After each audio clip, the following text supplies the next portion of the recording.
Olá pessoal, tudo bem? Hoje vamos refletir sobre a verdadeira história por trás do Natal. Afinal, o que significa essa data? Será que muitos países, muitas culturas têm esta data como algo especial para a humanidade? Um momento de celebração, de festa, de harmonia, de união entre as pessoas. Mas será que essa data está realmente relacionada ao nascimento de Jesus Cristo, aquele que veio salvar a humanidade do pecado, que a igreja e todas as tradições cristãs cultuaram como a imagem daquele que veio trazer a boa nova para a humanidade? Primeiramente, nós temos que entender que Jesus não nasceu, ele chegou aqui e não foi em 25 de dezembro. Essa data está relacionada a outros mitos, outras celebrações que muitos chamam de pagãs. Então nós temos que entender o que de fato aconteceu. Jesus Cristo foi um ser que chegou na Terra, isso é fato. O nome dele era Emanuel. Em certo momento ele se manifestou e não foi em 25 de dezembro. Sabemos que ele não nasceu, ele veio direto. E a estrela de Belém, muitos dizem, na verdade era a nave que trouxe o menino Jesus para a Terra.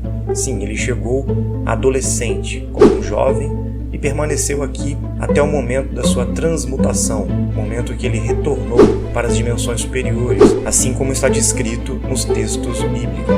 Então, o que será que aconteceu para que Roma, a Igreja Católica, associasse o nascimento de Jesus, ou a chegada de Jesus na Terra, com essa data, 25 de dezembro? Primeiro a gente tem que entender a origem dessa celebração, que está totalmente relacionada ao culto ao Deus Sol. Isso vem de tradições e povos muito mais antigos, como por exemplo na Suméria. Nós sabemos da presença dos Anunnakis, nós sabemos da presença de certos seres que colonizaram a Terra. Eles tiveram uma grande influência naquela região, a região da Mesopotâmia, em modo geral, que era a antiga Suméria. Nós sabemos que ali haviam muitos mitos, principalmente relacionados a certas divindades sumérias, que eram os Anunnakis.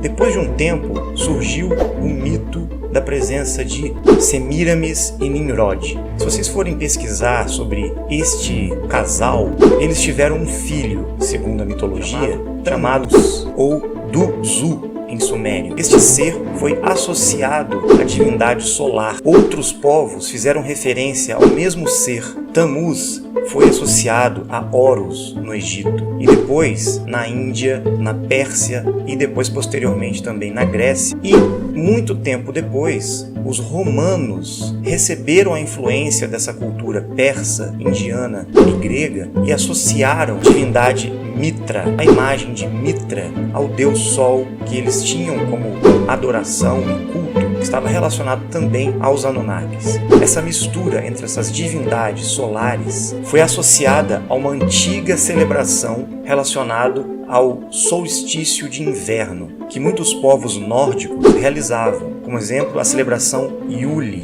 que depois veio a se tornar a celebração do Sol Invictus em Roma. Então, toda essa relação direta com estas divindades pagãs, que estão muito relacionadas aos Anunnakis, estão diretamente relacionadas à celebração do Sol Invictus, ou solstício de inverno. Por quê?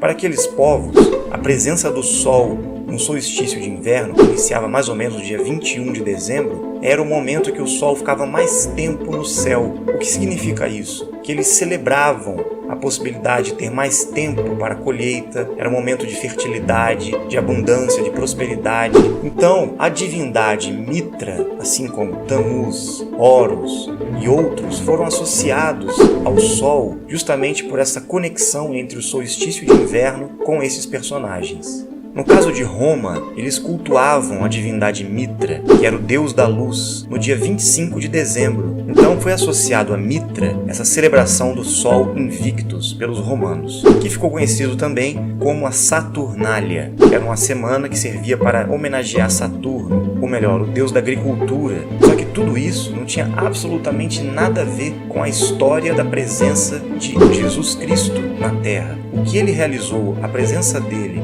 e o que de fato aconteceu diante da história que ele deixou e o seu legado não tinha absolutamente nada a ver com essas culturas, mitos e celebrações destes povos. Então, a partir do século IV, antes disso, na verdade, o imperador Constantino já estava oficializando o cristianismo como religião oficial de Roma, sendo que eles haviam perseguido todo esse movimento dos seguidores deste personagem que passou pela Terra durante mais de 300 anos, né? Então, ninguém sabia realmente a data de nascimento de Jesus. Eles criaram uma situação com interesses políticos e adotaram o cristianismo como religião oficial de Roma, substituindo os cultos ao deus Mitra e outras divindades, né, ligados aos Anunnakis, para Jesus Cristo. Trocaram de lugar. Mitra saiu, entrou Jesus Cristo. E toda a tradição vinculada a Mitra, esses deuses, né, que tiveram vários nomes, como eu expliquei, foi colocado na imagem de Jesus Cristo. Então, a partir do século IV, o Festival do Sol Invictus começou a mudar de figura. O homenageado não seria mais Mitra, seria Jesus Cristo. Então, associado ao Deus Sol, Jesus assumiu a forma da luz que traria a salvação para a humanidade. Essa celebração ficou conhecida como o Natal, a Natividade, ou o Nascimento de Jesus Cristo. Tudo que vocês conhecem como celebração e história do Natal, na verdade, vem desses mitos, dessas divindades que eram cultuadas em relação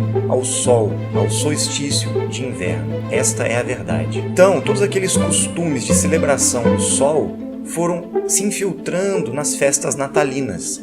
A tradição do Yule, a tradição egípcia, a tradição persa, a tradição grega e a tradição romana, que, como eu expliquei, estava relacionado a Mitra. Particularmente no caso da celebração dos nórdicos, né, a festa de Yule, toda aquela celebração relacionada a presentes, a decorações, enfeites das árvores, vem deles, né? Então o Natal pegou muito dessa cultura dos nórdicos na celebração de Yule, do solstício de inverno. Já os romanos, na tradição do Sol Invictus, trocavam presentes, celebravam aquele momento, né, de forma muito alegre. Então toda essa tradição foi passada para o Natal. Existe um mito relacionado a Tammuz, que quando ele morreu, né, ele foi colocado abaixo de um pinheiro e as pessoas celebravam deixando oferendas e presentes abaixo desse pinheiro. Daí que vem a origem da árvore de Natal. Por isso que as pessoas usam até hoje o pinheiro, né? E associado a isso, ainda temos a imagem do Papai Noel. O que seria esse ser? Nós sabemos que existiu um bispo da igreja, existia um personagem chamado São Nicolau, ou Santa Claus, né? Ele era um ser que era muito bondoso, segundo consta a história, e ajudava muitas pessoas na época da celebração do Sol Invictus. E ele também tem uma relação direta com a tradição nórdica, ligada a Odin, aos festivais do Yule. A gente sabe que esta imagem do Papai Noel, na verdade, foi institucionalizada e associada ao Natal pela Coca-Cola em 1931. Inclusive a cor vermelha da sua roupa tem relação com uma propaganda, uma divulgação de marketing que a Coca-Cola fez na época. E as pessoas adotaram a imagem do Papai Noel, né, de São Nicolau, para essas festas de Natal. Teve uma grande influência da Coca-Cola para ter essa imagem que nós temos hoje aí do Papai Noel, né, do velhinho, vem da Coca-Cola. Então, gente, o que fica claro para nós? Nós fomos condicionados a acreditar numa data que não tem absolutamente nada a ver com o nascimento de Jesus Cristo, ou melhor, com a chegada dele aqui na Terra. Nós sabemos que foi aproximadamente em torno do mês de outubro que ele chegou aqui e permaneceu por muito tempo. Ele já tinha vindo várias vezes antes, né?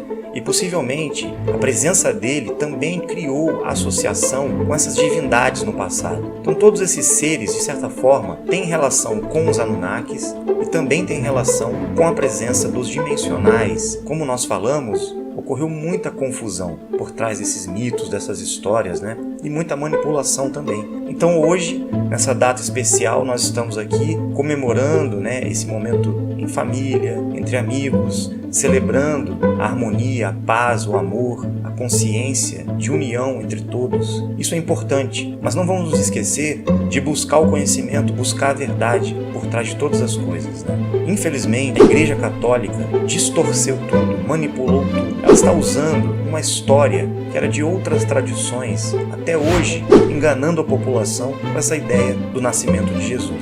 E o presépio? A igreja se utiliza da imagem do presépio para demonstrar, na verdade, esse culto ao Deus Sol, esse culto às divindades, tá? Não tem nada a ver com Jesus Cristo. Eles mascaram a imagem de Jesus Cristo só para a população achar que está ali cultuando a divindade cristã. Quando vocês perceberem o Papa ou alguns clérigos carregando um cetro com um grande sol, existem muitos símbolos do Sol Invictus que estão ali demonstrando a referência e mostrando na cara do povo a verdade de quem de fato eles têm a adoração, que não tem nada a ver com Jesus Cristo. Jesus foi associado ao Deus Sol. A imagem de Jesus Cristo, criada pela igreja por Roma, não tem nada a ver com a verdadeira identidade e quem foi Jesus Cristo na Terra.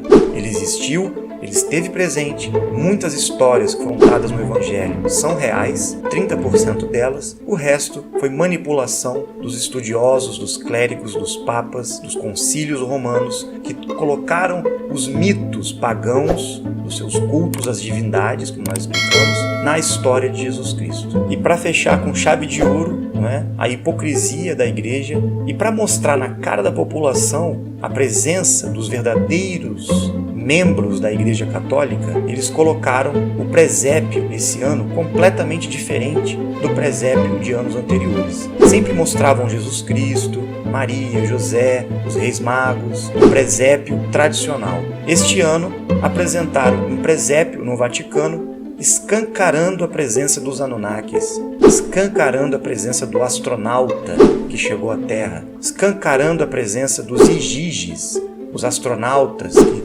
observavam a Terra do alto e desceram para ter relação com as mulheres da Terra. Os Anunnakis, juntamente com os Igiges, controlam tudo, e eles escancararam nesse presépio desse ano a presença deles. Mostraram a divindade Semíramis, mostraram ali, através daqueles bonecos, escancaradamente, um Igige por trás de um astronauta. Realmente é para zombar da cara do povo. Então, a busca do conhecimento para desvendar as verdades por trás do Natal é importante, mas isso não significa que nós vamos deixar de celebrar este momento, onde as pessoas se reúnem e estão juntas em família para celebrar este momento tão especial. Isso não significa que não vamos comemorar esta data, o nosso solstício, que aqui no Brasil não é nem inverno, mas não vamos ficar adorando o sol, e muito menos acreditar que Jesus Cristo nasceu. É apenas um simbolismo. Nós sabemos da presença de Emanuel na Terra e vamos conduzir nossa consciência para a verdadeira história e o verdadeiro objetivo da presença dele aqui na Terra, que foi despertar os dimensionais para o compromisso. Então vamos celebrar este momento para despertar os dimensionais, para que todos possam entender que este dia é um dia de transformação, de nascimento, ou melhor, de renascimento, para que a gente possa transformar o mundo e a nossa vida, para que a humanidade possa ter melhores condições, dignidade, conhecimento, sabedoria, frente a todas essas verdades e mentiras que foram colocadas diante de nós. Então, eu desejo um Feliz Natal para todos, uma boa comemoração de solstício de inverno e vamos em frente, sempre em busca do conhecimento, em busca da verdade. Fiquem com Jesus. Feliz Natal!